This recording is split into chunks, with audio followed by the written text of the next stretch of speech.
राधा स्वामी। जो कहते हैं बड़े अच्छे अच्छे महात्मा हुए मुसलमानों में भी, जिन्होंने कामिल मुर्शिद पूरा गुरु की शरण लेके और अकबर तक पहुंचा, सतलोक सचखंड पहुंचा। तो वही आप वो मुस्लिम होने से उनको उनकी भाषा में समझाया है कि किस तरह से तुम्हारी रूह सतलोक सचखंड चली जाए, ये रास्ता गुरु ही बताएगा। वही लोग ये सदा तुलसी की है, अमिल अमल कर ध्यान दे। यह सदा तुलसी के है, अमिल अमल कर ध्यान दे। संतों की बानी तुलसी साहिब जी की गजल। दिल का हुजरा साफ कर, जाना के आने के लिए, ध्यान गैरों का उठा, उसके बिटाने के लिए।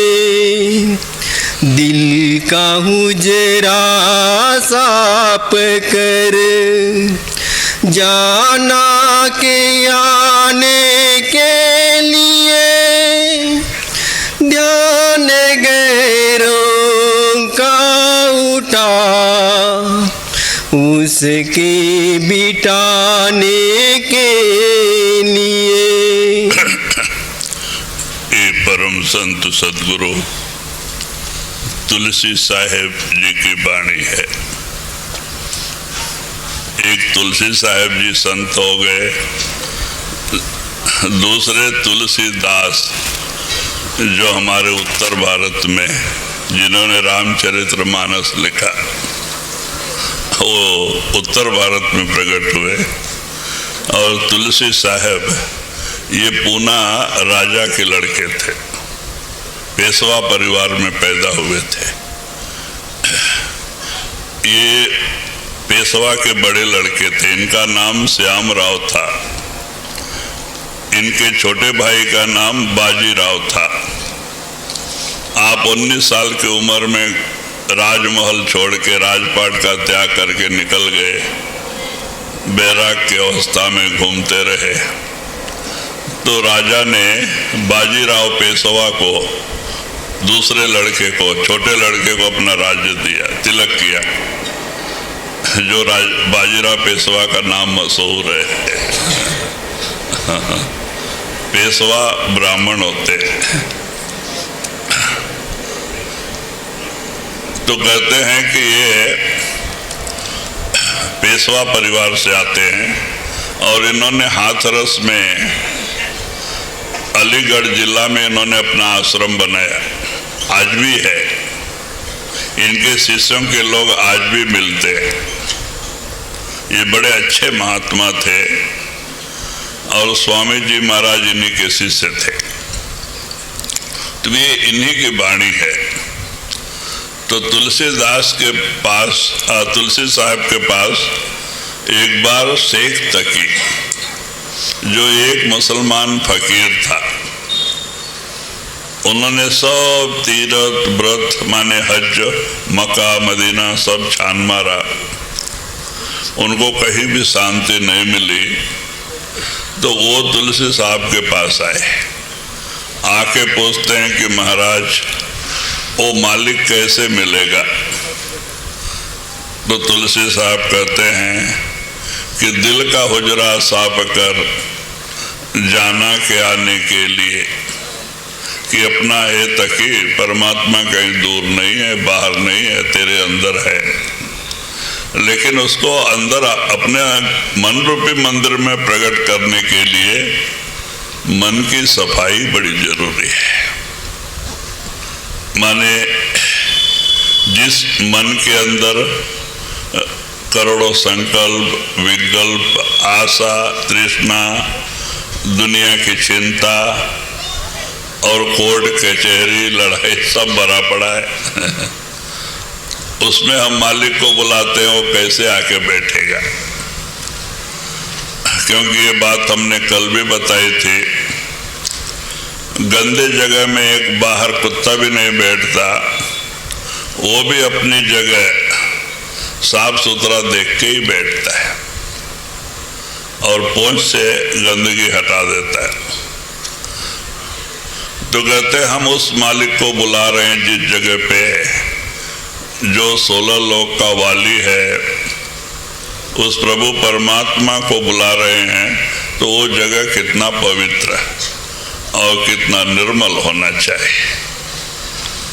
तो इसीलिए आप इशारा देते हैं कि हे तकी, परमात्मा को पाना कोई मुश्किल नहीं है।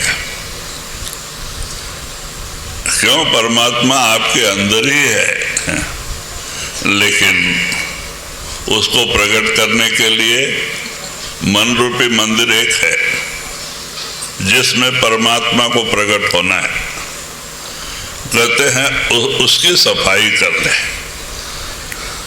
सफाई कैसे होगी? क्योंकि मन के अंदर तो सब कूड़ा कचरा भरा पड़ा है। एक दिल लाखों तमन्ना, उस पे और ज्यादा हविस, फिर ठिकाना है कहाँ उसके ठिकाने के लिए? कहते हैं जिस मन रूपी मंदिर में लाखों करोड़ों संकल्प विकल्प आशा तृष्णा दुनिया की चिंता निंदा चुगली सब भरा पड़ा है, और उसमें मालिक को भी बुलाते भाई तू भी आ जा, उसको बैठने के लिए जगह कहाँ है? तो अपने मन रूपी मंदिर की पहले सफाई कर ले। जाना के आने के लिए, उस प्रभु परमात्मा को वहाँ प्रकट होने के लिए। जब तक मन की सफाई नहीं होगी वो प्रभु परमात्मा प्रकट नहीं हो सकता। और मन की सफाई के लिए संतों ने हमें 2-3 साधन बताए, समझो।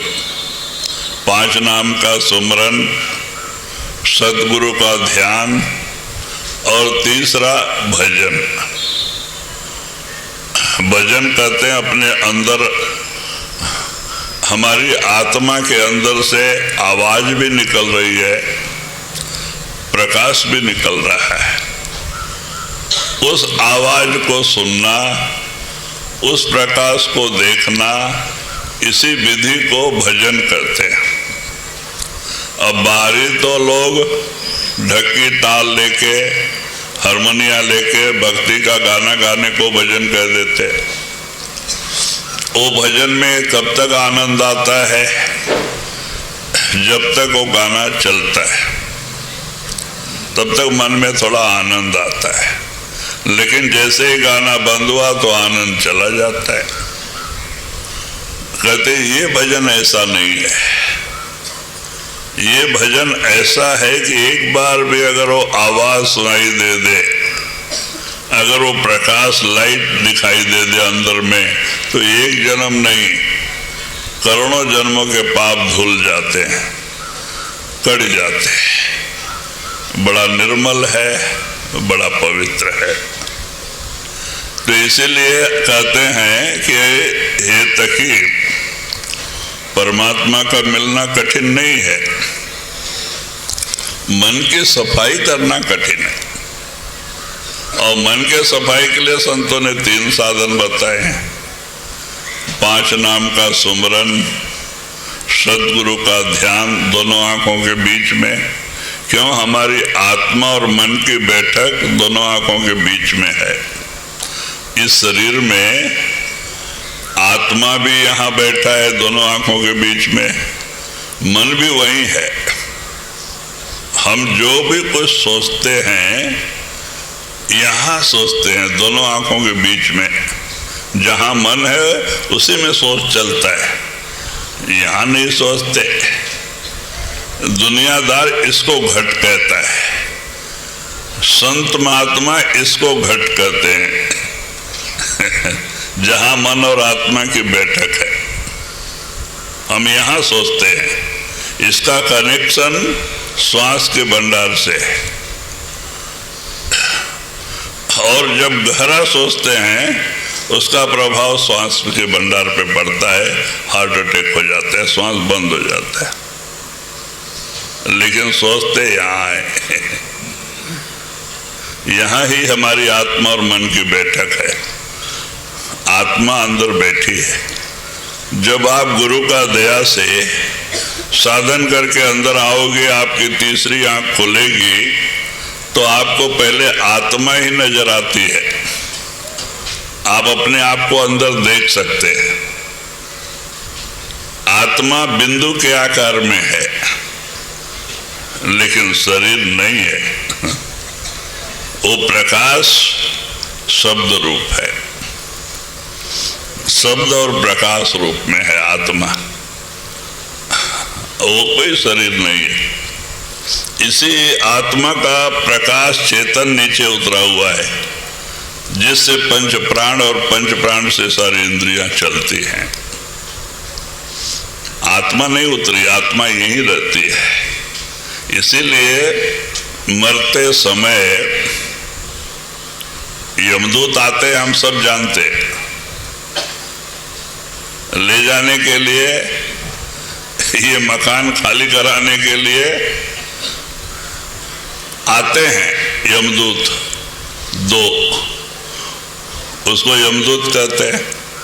लेकिन कहाँ आते हैं, किसी को दिखाई देता है? अगर वो बाहर से आते हैं तो इंसान से बड़ा चतुर कोई नहीं दुनिया में। तो हम उसको भी टोपी डाल सकते थे, लेकिन वो भी चालाक होते हैं। अंदर अंदर ही रास्ता है। आपकी तीसरी आंख खुलेगी जब गुरु प्रकट हो जाता है, तो आपको अंदर दो रास्ते नजर आएंगे। एक बाईं तरफ रास्ता जाता है, वो नरकों में जाता है। दाहिने तरफ का रास्ता है, वो ऊपर के मंडलों में जाता है, सतलोक सचखंड को। तो बाईं तरफ आप जाके देख सकते हैं, आपके अंदर 27 नरक हैं। एक दो नहीं, 27 नरक और 28वां पितृलोक है। जब नरक में इसकी सारा तबे माने जो हिंसा कर देना सब खत्म हो जाता है, कर्मों का हिसाब पूरा होता है, तो वो नरकों से फिर पितृलोक में आता है। फिर और पितृलोक में आके वहाँ इसके कर्मों का हिसाब होता है। फिर वो उसको लेके पैदा होता है, फिर आगे शरीर में पैदा होता है। तो इस तरह से ये क्रिया चलती है। तो यमदूत, क्योंकि ये श्वास हमें प्रारब्ध कर्मानुसार गिन के दिए जाते हैं। हाँ, सबके प्रारब्ध अलग अलग हैं, तो सबके श्वास के भंडार अलग अलग हैं। कोई ज्यादा दिन रहता है, कोई कम दिन रहता है। हम कुछ लोग को देखते हैं, कहते हार्ट अटैक आ गया, मर गया, कैंसर आ गया, मर गया।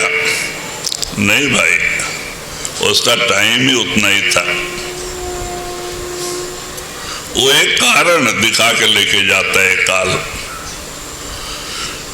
तो कहते हैं कि जब समय हो जाता है, आत्मा यहाँ बैठी है, आत्मा और मन, तो यमदूत अंदर अंदर ही बाएं तरफ से आते, अंदर आत्मा के पास आके अपनी बैठक बनाते।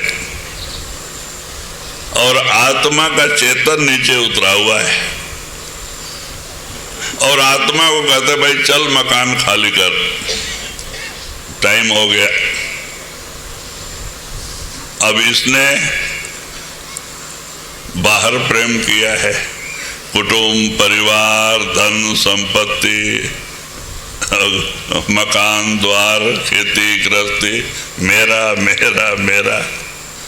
ये कहता है ये सब छोड़ के कैसे जाएं? वो सुनने को तैयार नहीं, चल नहीं मानता है। अगर किसी का घर खाली कराने के लिए पुलिस आए, आप घर खाली मत करो तो क्या करेगी पुलिस? आपको इज्जत देगी? पूजा करेंगे? नहीं, सब सामान निकाल के बाहर फेंकेगी रोड पे। चल आपको मार पीट के बाहर धकेलेगी। फिर सेम यमदूतों की यही हालत है। जब हम स्वेच्छा से जाने के लिए तैयार नहीं होते हैं तो यमदूत यहाँ से क्या करते हैं, बैठ के जो आत्मा का चेतन नीचे उतरा है उसको जबरदस्ती खींचते हैं, खाली कराते हैं। तो उस समय जब रोम रोम से हमारा चेतन ऊपर खींचा जाता है, कितना दर्द होता है। एक एक बाल बाल में, रोम रोम में हजारों सांप, हजारों बिच्छू काटे जितना दर्द होता है। जबान बंद होता है और इसी हालत में वो जबान बंद करके रखते हैं। यूं करता है बेचारा, क्यों? बोलना नहीं, ये दुख बताना नहीं। और इस बुरी अवस्था में मार पीट के ये मकान खाली कराते हैं, पकड़ के ले जाके धर्मराज के सामने खड़ा कर देते हैं। यमराज कौन है? वो भी जज है। वो हिसाब किताब करने वाला है बेचारा, वो किसी को तकलीफ नहीं देता है, आपके कर्मों का हिसाब किताब करता है। वो देखता है इसके कर्म कैसे हैं, अच्छे कर्म कितने हैं, बुरे कर्म कितने हैं, पाप कितने किए हैं, सब देख के उसके अनुसार वो न्याय करता है। अगर इन्होंने ज़्यादा पाप किया है तो थोड़े दिन नरकों के लिए भेज दिए जाते हैं, जैसे पुलिस स्टेशन बंद करते हैं। ऐसा ये जो बाहर है ना, पुलिस स्टेशन, कोर्ट कचहरी, ये अंदर का नक्कल है। ऋषियों मुनियों ने जो कुछ अंदर देखा है उसी का बाहर एक किया हुआ है। अंदर जाके जो देखा है उसी का बाहर बना हुआ है। तो बाद में वो उसको मारते पीटते हैं, तकलीफें देते हैं, और वो पाप खत्म होने के बाद में फिर पितृलोक में आके 84 में जाता है। पेड़ पौधों के शरीर में पैदा होता है, कीड़े मकोड़े के शरीर में होता है। आपको मालूम है 30 लाख प्रकार के पेड़ पौधों के शरीर हैं, एक दो तरह के नहीं है। 30 लाख प्रकार के पेड़ पौधों के शरीर, 27 लाख प्रकार के कीड़े मकोड़े के शरीर, 2 तत्व, 14 लाख प्रकार के पक्षी के शरीर हैं, 3 तत्व, और बाद में पानी में रहने वाले 9 लाख प्रकार के पानी में रहने वाले जीव हैं शरीर, 1-2 शरीर नहीं है। फिर जानवर और चौपाई में आत्मा आती है। चौपाया, बैल, गाय, ये श्रेष्ठ शरीर है, गाय और बैल। उस शरीर से फिर मानव शरीर मिलता है। ये 84 का चक्कर है। इस तरह से बताओ 30 लाख प्रकार के पेड़ पौधे हैं, कितना समय चला जाएगा। एक एक पेड़ जो हैं, जैसे बरगद है, पीपल है, इनके बीज बहुत छोटे होते हैं, उसकी उम्र इतनी लंबी होती है।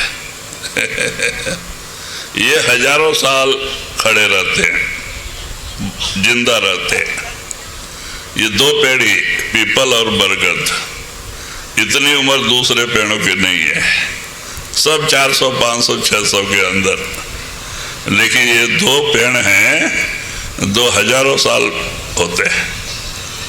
और जानवरों माने प्राणी, ये कीट पतंगों में सबसे बड़ी उम्र सांप की है, कीड़े मकोड़े में।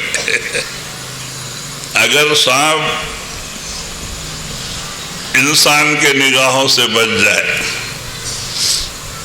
तो उसके 1000 बरस तक जिंदा रहते हैं। सांप बड़ी लंबी उम्र है सांप की भी, लेकिन एक बार भी इंसान की नजर उस पर पड़ जाती है, उसके 100 साल बेचारे का कम हो जाता है। देखो इतनी बुरी नजर है ये। 10 आदमी की निगाह पड़ गई तो कोई पत्थर मार देता है सिर पे, खत्म हो जाता है। तो कहते एक बार इंसान की नजर एक सांप, इसीलिए वो सूर्य के भगत होते हैं, भक्ति करते हैं सांप। सवेरे उठते सूर्य से प्रार्थना करते हैं, महाराज मेरे सामने कोई इंसान नहीं आवे, इनकी छाया ना पड़े हमारे ऊपर। आप देखो सांप जा रहा है, कोई गर्भवती महिला का छाया उस पर पड़ गया, सांप अंधा हो जाता है। कितना मलिन शरीर है, उसकी दोनों आंख चली जाती है। बताओ। तो इसीलिए कहते हैं कृमि कीट में सांप की बड़ी लंबी उम्र होती है, हजारों साल भी जिंदा रह जाते पहाड़ों में। और पक्षी, और फिर पानी के जीव, फिर जंगली जानवर, और उसके बाद गाय बैल। ये इसके बाद क्यों ये 9 महीने में होते हैं। फिर मानव शरीर मिलता है, स्त्री या पुरुष। तो कहते हैं इस तरह 84 का चक्कर होता है। तो महात्मा कहते हैं देखो भाई, करोड़ों जन्मों के पुण्य से आपको मानव शरीर मिला है। उस प्रभु परमात्मा के कृपा से ही संतों का समागम मिला है, नहीं तो ये बड़ा दुर्लभ चीज है। संत समागम हरि कथा, तुलसी दुर्लभ दोए, सुत दारा और लक्ष्मी पापी के भी होए। वो सब दुर्लभ नहीं है। दुर्लभ क्या है? संतों का समागम, सच्चे महात्माओं का समागम, सत्संग, हरि कथा, सत्संग का मिलना दुर्लभ है। अगर सत्संग मिल गया तो गुरु मिल जाता है, संत मिल जाते हैं।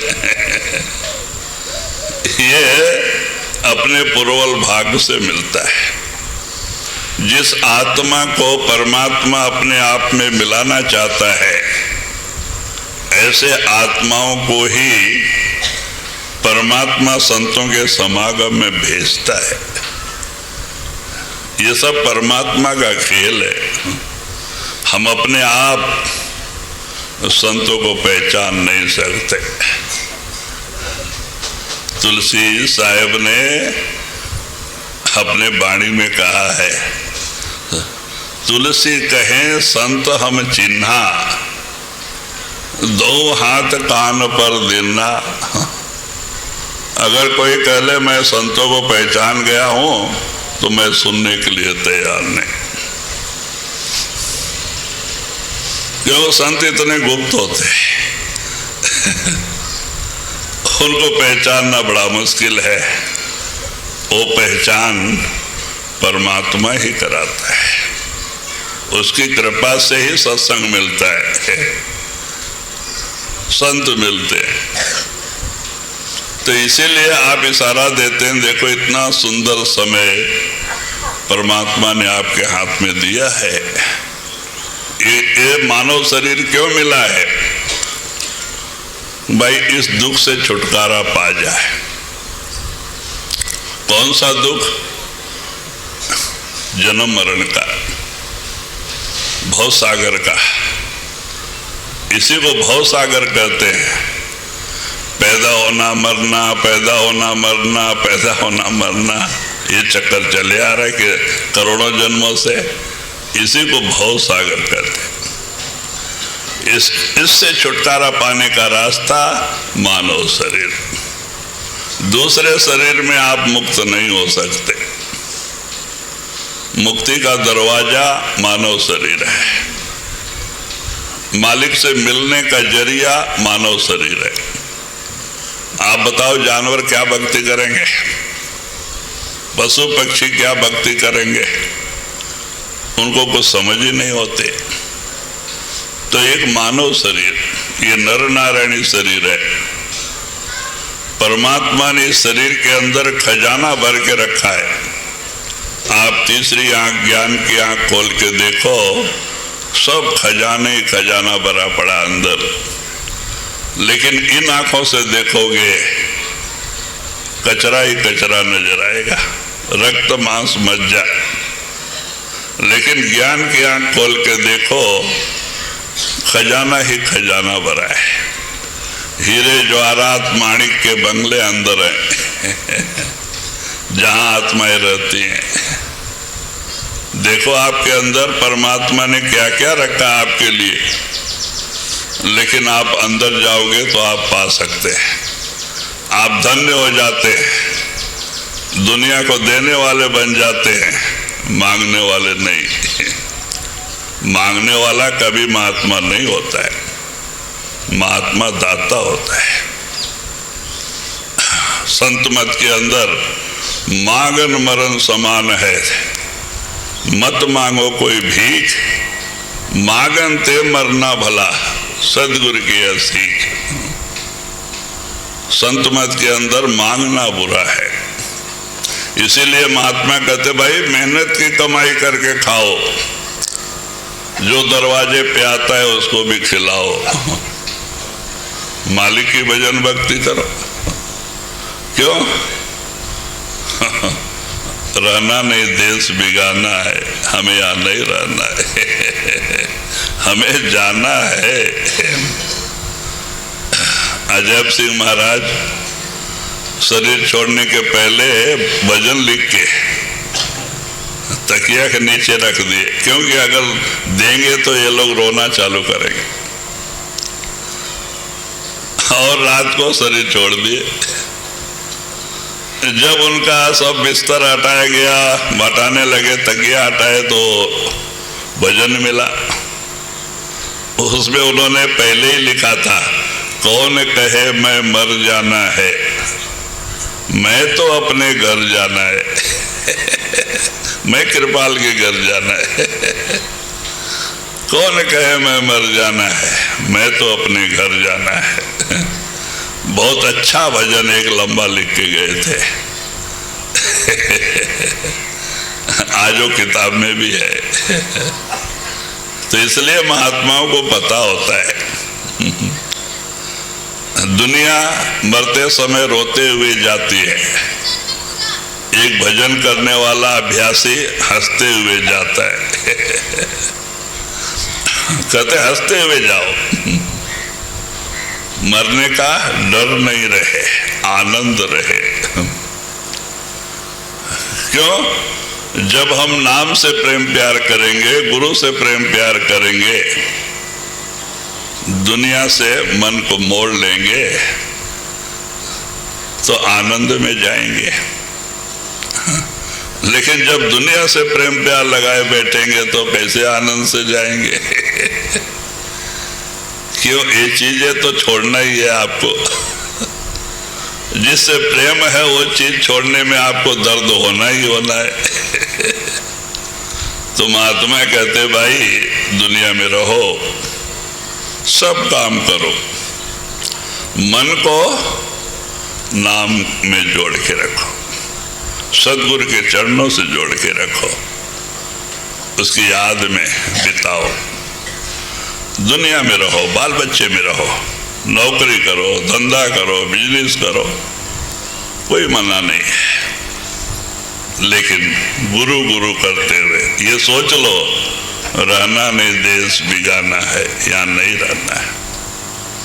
ये काल और माया की नगरी, सुख दुख की नगरी है, जन्म मरण की नगरी है।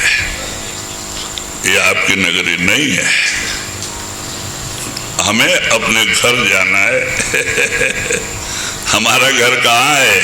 वो परमात्मा का घर ही अपना घर है, वो परमात्मा ही अपना पिता है।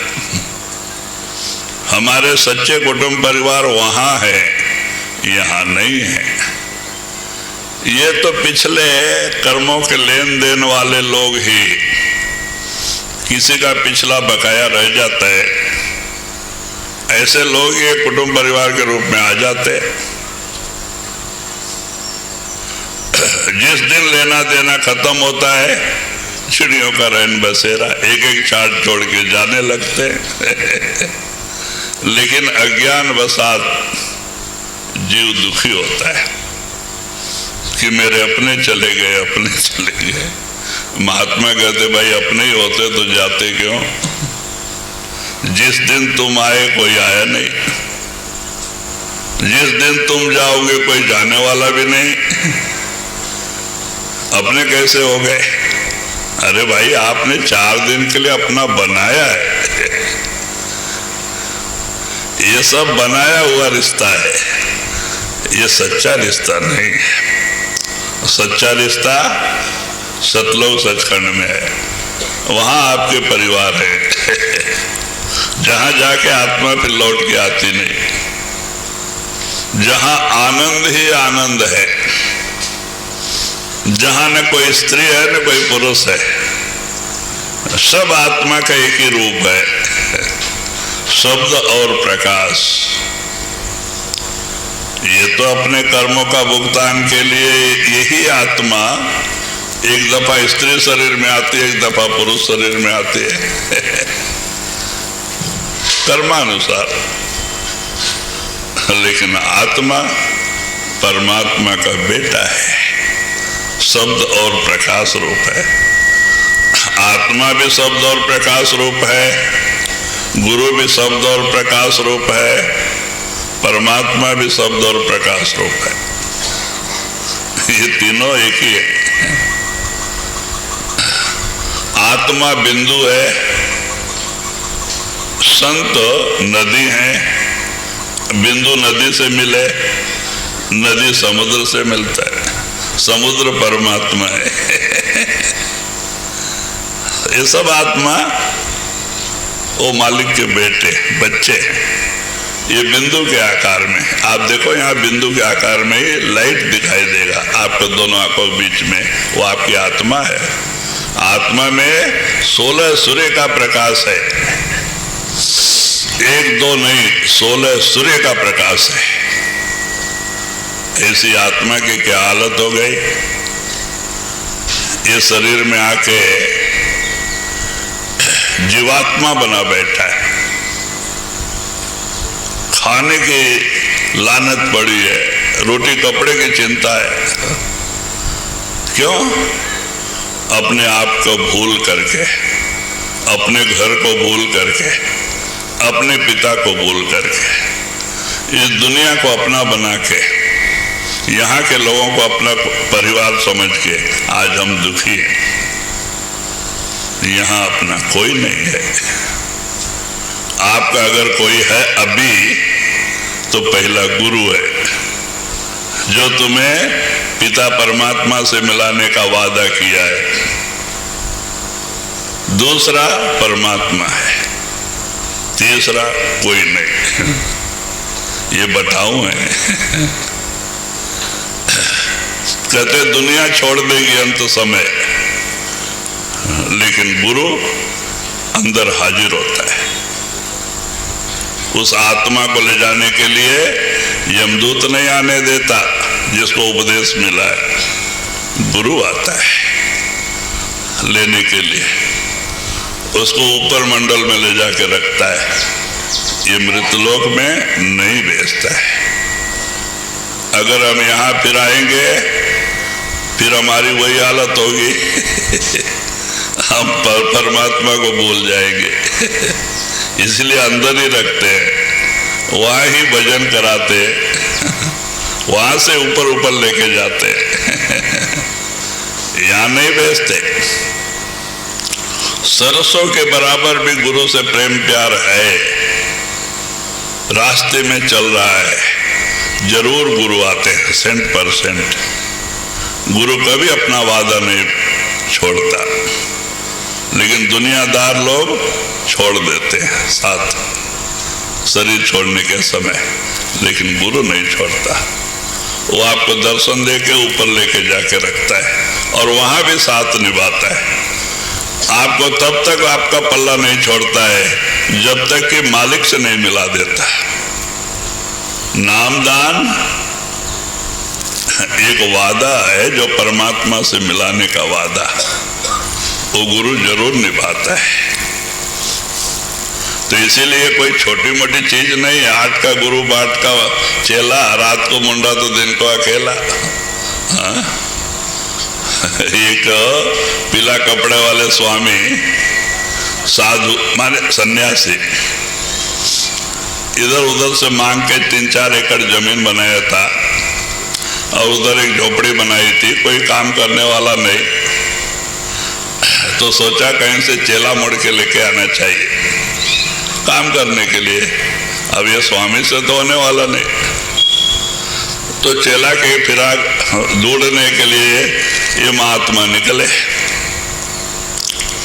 उस तरफ से एक आलसी जो काम धंधा नहीं करते, बहुत लोग हैं आलसी हैं, मेहनत करना नहीं चाहते हैं, यहाँ वहाँ जाएंगे, गप्पा मारेंगे, टाइम पे आएंगे, भोजन दो। तो ऐसा ही एक आलसी घर से लड़ाई झगड़ा करके, रोज रोज झगड़ा चलता था घर में, तो वो कहता मैं सन्यासी बन जाऊंगा, सन्यासी बन जाऊंगा। औरत डर जाती थी, चलो घर पे रहे तो अच्छा है, चली जाएगी, मैं अकेली क्या करूंगी। तो एक दिन उसने बोला अच्छा महाराज जाओ, अगर आप भक्ति करोगे तो उसका पुण्य हमको भी मिलेगा, जाओ। ऐसा आलसी निकला, क्या करेगा। जा रहा था, रास्ते में महाराज मिल गए। बेटा कहाँ जा रहे? महाराज दुनिया में कुछ नहीं, बड़ा दुख है, सन्यासी बनना है। आओ मेरा आश्रम है, वहाँ पे रहो, मैं आपको खाना कपड़ा सब देगा, आप मेरे साथ चलो। बहुत अच्छा महाराज। आया साथ में, आया, दोनों मिलके रात को, शाम को गुरु महाराज ने सब बताया। 4 एकड़ जमीन है, देखो इसको पानी देना है, इसको मेड़ बनाना है, इसको खाद डालना है। अब खेती किसान का काम ही जो है वो बताया सब। और दोनों खा पी के सोए। अब सोए तो शिष्य सोचता है रे यहाँ तो उससे डबल काम है। अगर इतना काम मैं घर में रह के किया होता तो बाल बच्चे में आराम से रह सकता है, यहाँ आके क्या मरना है। और सवेरे 4 बजे उठ के फरार। तो कहते रात को मुंडा तो दिन को अकेला। सवेरे देखते हैं तो शिष्य फरार, अब स्वामी फिर अकेला। तो ऐसे गुरु ऐसे शिष्य काम बनने वाला नहीं। कहते भाई गुरु पूरा हो, शिष्य सूरा हो। इस जन्म में हमें परमात्मा से मिलना है, विरह हो।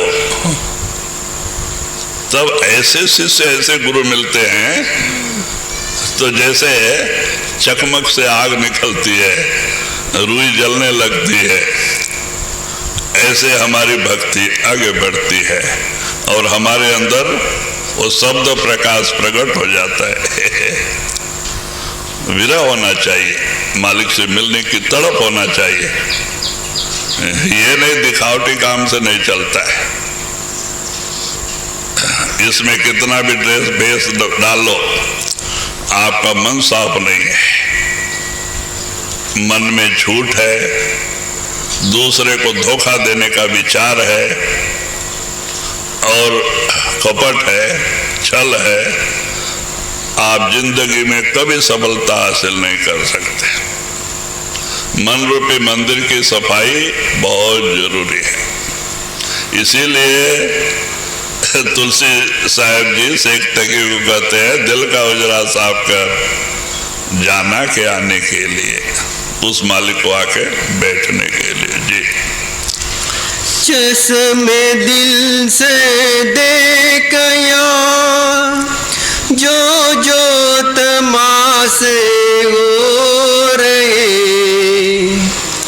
चश्मे दिल से देखया जो जो तमाशे हो रहे, दिल सीता क्या क्या है तेरे दिल सताने के लिए, दिल सीता क्या क्या है तेरे दिल सताने के लिए।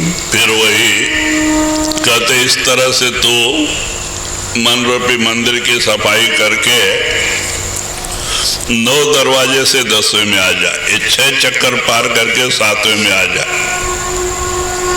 चश्मे दिल से देख यहाँ जो जो तमाशे हो रहे।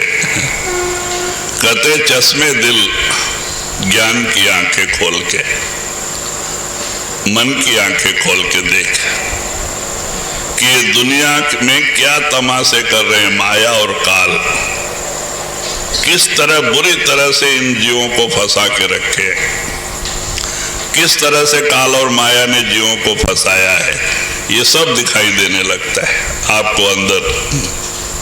ये दुनिया कैसे बनी, किसने बनाया, सब कुछ खुला हो जाता है, आप अंदर में देख सकते हैं, लेकिन इन आंखों से नहीं, चश्मे दिल ज्ञान की आंखों से। वो ज्ञान की आंखें खोल के देखो कि यहाँ पे क्या क्या तमाशे हो रहे। दिल सीता क्या क्या है तेरे दिल सताने के लिए, काल और माया ने यहाँ क्या क्या सामान तैयार किया है तेरे को फंसाने के लिए। ये सच नहीं है, झूठ है, नाशवान है। सच वो है जो कभी नाश नहीं होता है, जो नाश होता है वो झूठ है। क्या चीज झूठ है? हमारा ये शरीर भी झूठ है, एक दिन नाश होना है। हमारा सारा संबंध झूठ है, नाश होना है, टूट जाना है। ये दुनिया झूठ है, एक दिन नाश हो जाता है। इसीलिए सच क्या है? आत्मा सच, जो कभी नाश नहीं होता। आत्मा कभी मरती नहीं है। आत्मा मन की निरंजन ने गांठ मार दी है, काल ने। जब ये आत्मा सत्पुरुष के यहां से आते हुए ब्रह्म में आई, तो ब्रह्म में ही मन के साथ आत्मा की गांठ मार दी है, बड़ी जबरदस्त गांठ। जैसे शादी के समय वो कहते हैं, वो पंडित लोग गांठ मारते हैं ना, ऐसा जबरदस्त गांठ काल ने मार दिया ब्रह्म में ही। अब वहां से मन साथ आया हुआ है। ये मन कहीं नीचे का वासी नहीं, ये ब्रह्म का वासी है, ये त्रिलोकी का मालिक है। अब इसको बस में कोई कर सकता है? कभी नहीं। तो इसीलिए कहते हैं कि देखो, आप तीसरी आंख खोल के आपको सच्चाई नजर आएगी। इन आंखों से सच्चाई कभी नहीं देख सकते, नाशवान चीजें दिखाई देंगी। अब हमारे अंदर कितने देवी देवता भरे पड़े हैं। जैसे हमने नामदान के समय बताया, नाभि स्थान में विष्णु लक्ष्मी है, वैकुंठ है। हृदय स्थान में कैलाश है, शिव पार्वती है। कंठस्थान में इन तीनों की मां दुर्गा। अब डॉक्टर लोग रोज ऑपरेशन करते, पेट फाड़ते, हार्ट का भी ओपन सर्जरी करते, तो कहीं शिव पार्वती दिखाई दिया? लेकिन हैं, 100% हैं। लेकिन कैसे नजर आएगा? इन आंखों से नहीं, ये चमड़े की आंख है। ये नाशवान चीजें देखने वाली आंख है, धोखा देने वाली आंख है। ये सच को देखने वाली आंख यहाँ है, चश्मे दिल मन की आंख, ज्ञान की आंख। वो खोल के देखो, विष्णु वैकुंठ भी दिखाई देगा, विष्णु लोक, और इतना बड़ा दिखाई देगा, कितना योजन में फैला हुआ है। कितने लोग वहां वास करते हैं, क्यों? वैकुंठ में कम लोग हैं, बहुत है। और यहाँ कैलाश भी नजर आएगा, हृदय स्थान में शिव पार्वती का भी दर्शन होगा। प्रत्यक्ष प्रत्यक्ष परमात्मा का बनाया हुआ है। तो कहते भाई सच्चाई देखो कि परमात्मा ने आपके अंदर कितना खजाना रखा है। लेकिन देखने वाली आंख ज्ञान की आंख है, इन आंखों से नहीं देख सकते। मेहनत करो, कमाई करो, ये 6 चक्कर पार करके 7वें में आओ, आपकी तीसरी आंख खुलेगी। सच्चाई आपको अपने अंदर नजर आएगा, ये सच क्या है, झूठ क्या है। ऑटोमेटिक आपके अंदर परिवर्तन आ जाएगा। जब तक आप खुद नहीं देखोगे, भरोसा कैसे आएगा? दुनिया लाख कहे, आप नहीं मानोगे। लेकिन अंदर जाओगे, आपकी तीसरी आंख खुलेगी, कोई न कहे आप छोड़ेंगे भी नहीं। क्यों? आप देख रहे हैं अंदर, कोई कहे नहीं है लेकिन आप नहीं छोड़ेंगे। क्यों? आप देख रहे हैं। तो कहते भाई इस तरह से तुलसी साहब कहते तकी मन रूपी मंदिर की सफाई कर, पहले सुमरन भजन करके, और अपनी तीसरी आंख खोल के देख कि काल और माया ने क्या क्या चीजें तैयार किया तेरे फंसाने के लिए। ये सब झूठे जी। एक दिल लाखों तमन्ना, उस पे और ज्यादा विष। एक दिल लाखों तमन्ना, उस पे और ज्यादा विष। फिर ठिकाना है कहाँ उसके ठिकाने के लिए।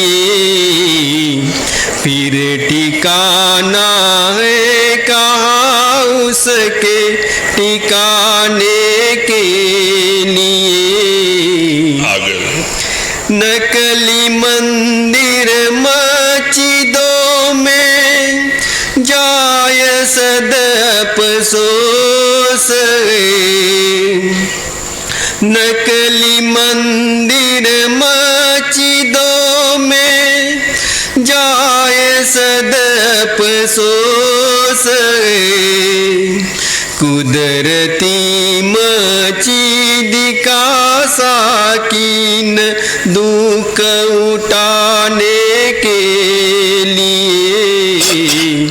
कुदरती मस्जिद का साकीन दुख उठाने के लिए। फिर वही तुलसी साहब जी सिख तकी को समझाते हैं, तकी लोग परमात्मा को ढूंढते बाहर जाते हैं, कहीं भी जाओ कुछ नहीं।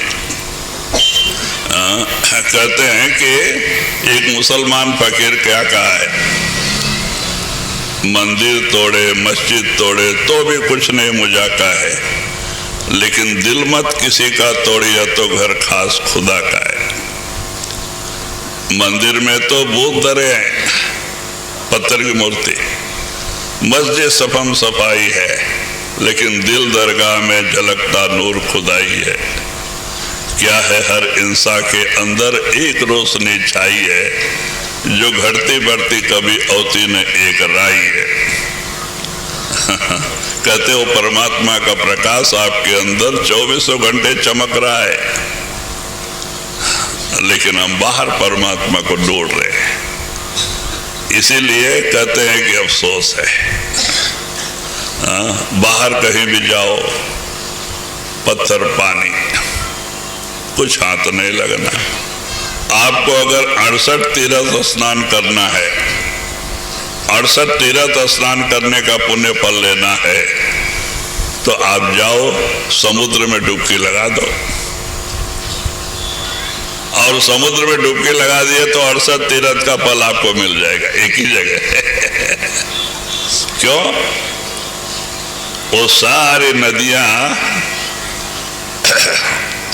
उष्ण के गर्मी से वाप बन के बरसात के रूप में पैदा होती हैं समुद्र के पानी से, और फिर जाके सारी नदियां गिरती हैं समुद्र में। तो सबका माँ समुद्र है। जाओ समुद्र में डुबकी लगा दो, सारे 68 तीर्थ का पुण्य फल मिल जाएगा। तो कहते ऐसे ही एक गुरु भक्ति में सबकी भक्ति, जब समुद्र सब नदी समाजा। एक गुरु भक्ति में सबकी भक्ति, सब देवी देवताओं की भक्ति आ जाती है। देवी देवता बड़ी अच्छी आत्मा होती हैं, वो कभी किसी को तकलीफ नहीं देती हैं, लेकिन हमारा मन हमें परेशान करता है। तो कहते हैं आप गुरु भक्ति करेंगे, वो खुश होते हैं, वो आपको तकलीफ नहीं देते हैं, लेकिन हमारा मन हमें धोखा देता है। भाई हम बचपन में 5 साल की उम्र से 15 साल की उम्र तक मैं हनुमान भक्त था। हनुमान चालीसा जेब में रखते थे। यही मौसी की कुटी मंदिर है, वहाँ एक साधु रहती थी, हम उनकी सेवा में जाते थे। हम छोटे थे, पानी लोटा लोटा पानी निकाल के बकेट भर के देने का, सूखी लकड़ी लाके उनको देने का। क्यों? बचपन थोड़ा भक्ति था, जो आज हमको इस स्टेज पे लेके गया। तो वो ब्राह्मणी थी, हमारी आजी गई थी गंगा स्नान के लिए, वहाँ वो विधवा थी, वो मिल गई उनको, तो उन्होंने अपने गांव में लेके आया, और गांव के बाहर एक कच्चा मकान उनके रहने के लिए और एक मंदिर बना के दिया था पूजा करने के लिए। वही मौसी के कुटी के नाम से आज मशहूर है। तो बड़ी अच्छी आत्मा थी, उन्होंने मरते दम तक भक्ति में ही गुजार दिया, शिव की आराधना करते थे। तो मैं उनकी सेवा में जाता था, हनुमान की भक्ति करता। हमको हनुमान के ऊपर बड़ा भरोसा था, लेकिन 16 साल की उम्र से फिर मैं हाई स्कूल का एग्जाम देके 70 में मैं बॉम्बे चला गया, 1970। तो वहाँ पे मैंने कुछ दिन काम किया, और बाद में मिल में काम लग गया।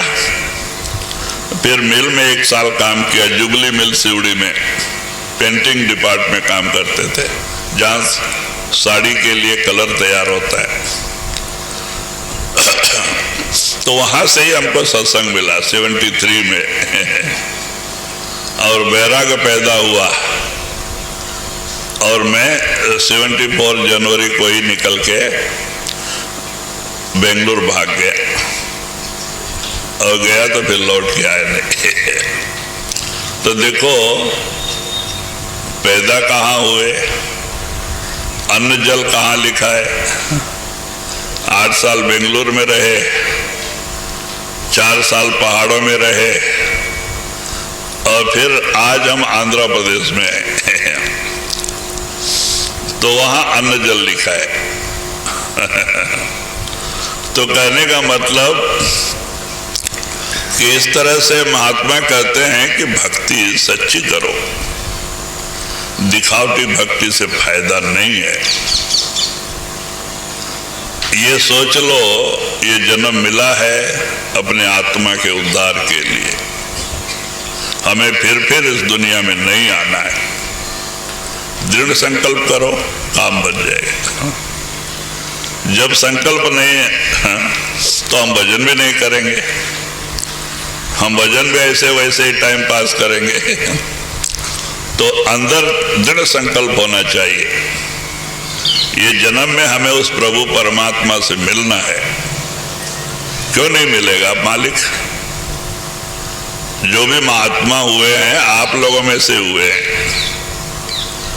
आप भी दृढ़ संकल्प करेंगे, 4-4, 6-6 घंटे की बैठक बनाएंगे, भजन करेंगे, तो आप भी अंदर आ सकते हैं। अंदर आने का अधिकार परमात्मा ने सबको दिया है। ये नहीं कि वो स्त्री है, ये पुरुष है, कोई भी अंदर जा सकता है, लेकिन लगन की जरूरत है।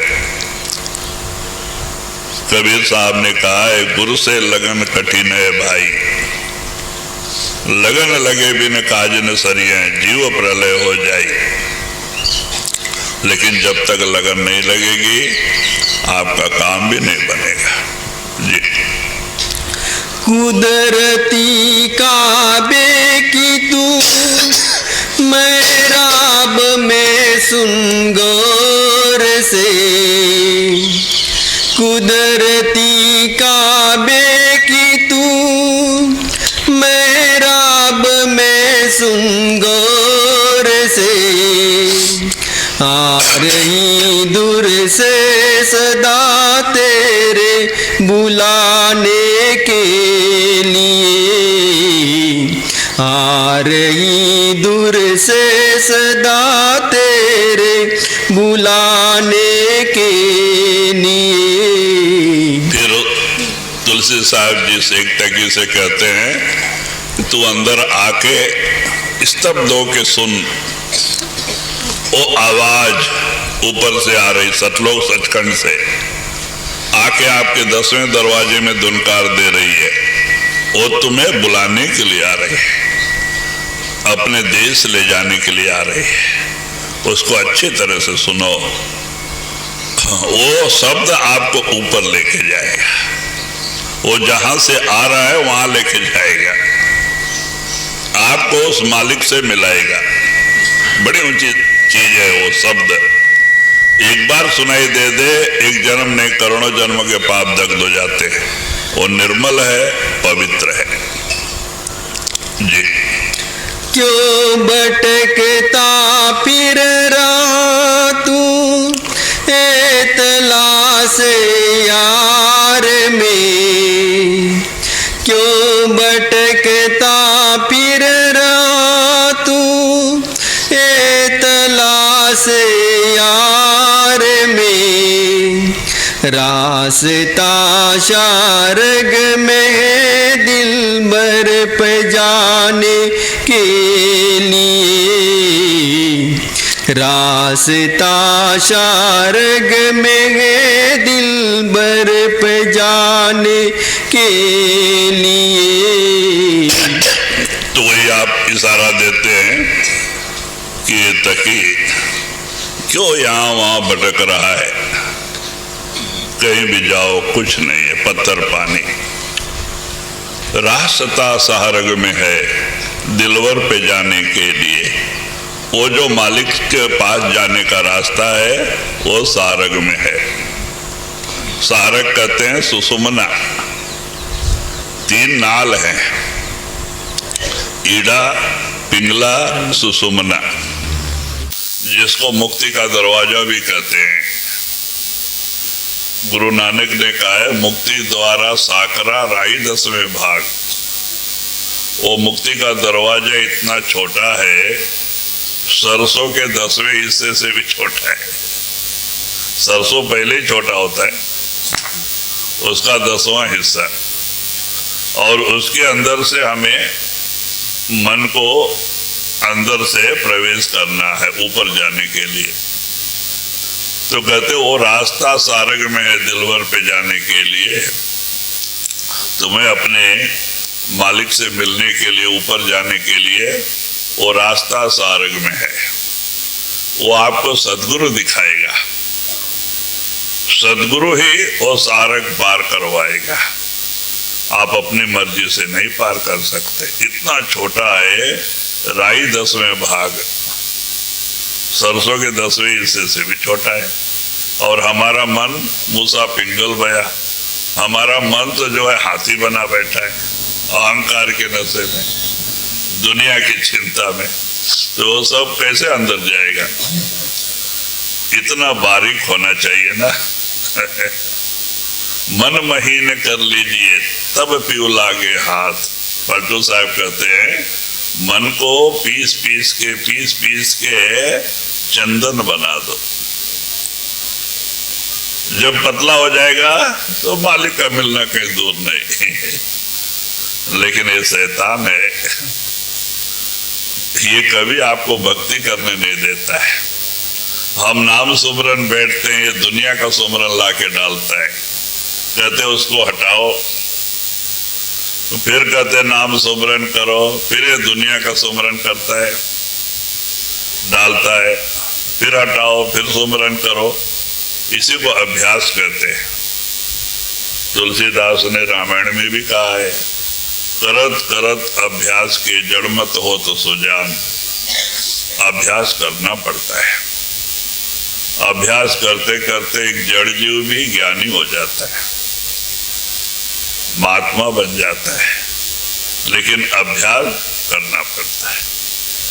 जी मुर्शिदे कामिल से मिल सिदक और सबूरी से तकी। मुर्शिदे कामिल से मिल सिदक और सबूरी से तकी। जो तुझे देगा पहचारग के पाने के लिए। जो तुझे देगा पहचारग के पाने के लिए। फिर शेख तकी को तुलसी साहब जी रास्ता बताते हैं कि तो मुर्शिदे कामिल से मिल, तो पूरा गुरु के शरण में जा, वही तुम्हें वो रास्ता बताएगा सारक के अंदर से किस तरह से प्रवेश करके बाहर जाना है। बगैर गुरु के काम होने वाला नहीं।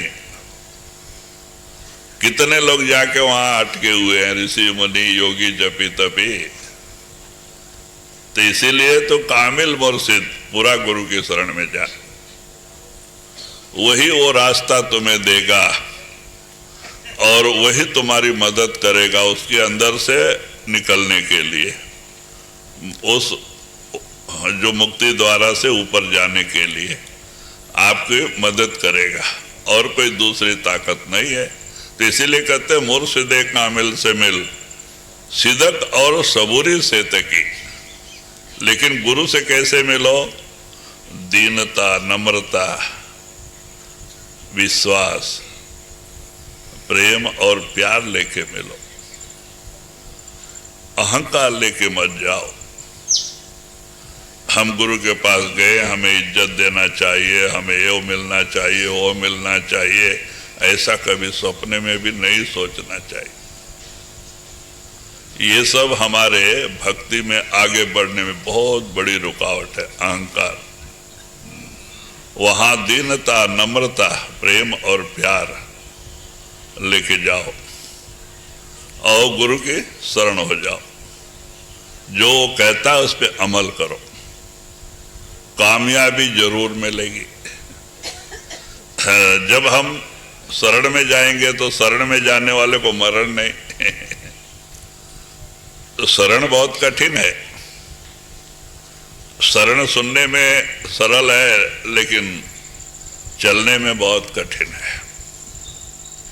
शरण का मतलब तन मन धन सब गुरु को देके गुरु का बन जाना। कितना कठिन काम है। एक बार तन गुरु को दे दिया, फिर इस शरीर से कोई बुरा काम नहीं करना, क्यों? ये गुरु का है। मन गुरु को दे दिया, कभी स्वप्न में भी बुरा ख्याल नहीं करना, संकल्प विकल्प करने का आपका अधिकार नहीं है, क्योंकि वो गुरु का है। आप सुमरन करो। धन गुरु को दे दिया तो उस धन से कोई ऐसा काम ना हो जो जिससे कि आपका नुकसान हो, क्योंकि वो गुरु का है। तो यह बहुत कठिन काम है। शरण हम सुनते तो जरूर है, शरण बहुत कठिन है। माने कि शरण गए तो काम बन जाएगा, लेकिन शरण बहुत कठिन है। फिर क्या होता है? वो साधक बन जाता है। साधक कैसा होना? जैसा मुर्दा। मुर्दा को कोई स्तुति करता है, उसको कोई सुख नहीं। कोई उस पर गोबर डाले, गंधक डाले, उसको कोई चिंता नहीं। कोई उसकी इज्जत करे, उसकी बेइज्जत करे, उसको उसकी कोई चिंता नहीं है। क्यों? गुरु का है। तो कहते हैं कि जो सच्चे साधक हैं वो मुर्दे के समान हो जाते हैं। कोई निंदा करता है, करने दो, वो करेगा, वो भरेगा, वो उससे दुखी नहीं होते। कोई स्तुति करता है, उससे वो खुशी नहीं होते, क्यों? दोनों झूठ है। नासवान है। वो हमेशा उस मालिक की याद में पड़े रहते हैं, तो वो कामयाबी हासिल होती है। जो सच्चे गुरुमुखों की निशानी है। जी। गोशे बातिन हो कुशादा, जो करे कुछ दिन अमल। गोशे बातिन हो कुशादा, जो करे कुछ दिन अमल। ला इलाहा अल्लाहु अकबर पे जाने के लिए, ला इलाहा अल्लाहु अकबर पे जाने के लिए। तो वही स्वामी जी तुलसी साहब जी कहते हैं कि हे तकी, अगर तो गुरु के बताए हुए रास्ते पे दीनता, नम्रता, प्रेम प्यार लेके अमल करेगा, सुमरन भजन से जुड़ेगा, तो तेरी रूह चढ़ाई करेगी। अब गुरु साथ होगा। ला, जैसे हमारा पहला नाम है ला इला, दूसरा नाम है। हम कुछ और नाम रखे हैं, उन्होंने ला इला रखा है। अल्लाह पार ब्रह्म, और फिर लास्ट जो है अकबर। सतलोक सचखंड को अकबर कहते हैं।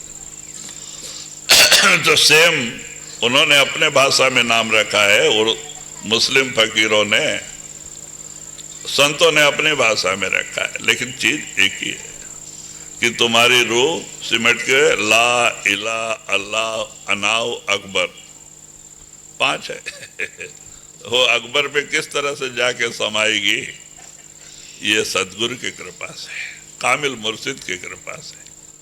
बहुत सारे फकीर हो गए मुसलमानों में भी, शम्स तबरेज हो गए, मौलाना रूम्स हो गए, और मंसूर हो गया। इनकी बड़ी लंबी कहानी है। बड़े प्रेमी हुए, जो कहते हैं बड़े अच्छे अच्छे महात्मा हुए मुसलमानों में भी, जिन्होंने कामिल मुर्शिद पूरा गुरु की शरण लेके और अकबर तक पहुंचा, सतलोक सचखंड पहुंचा। तो वही आप वो मुस्लिम होने से उनको उनकी भाषा में समझाया है। कि किस तरह से तुम्हारी रूह सतलो सचखंड चली जाए, ये रास्ता गुरु ही बताएगा। वही लोग ये सदा तुलसी की है, अमिल अमल कर ध्यान दे। यह सदा तुलसी के है, अमिल अमल कर ध्यान दे। कुनकुरा में ये लिखा अल्लाह अकबर के लिए। कुनकुरा में है लिखा अल्लाह अकबर के लिए। राधा राधास।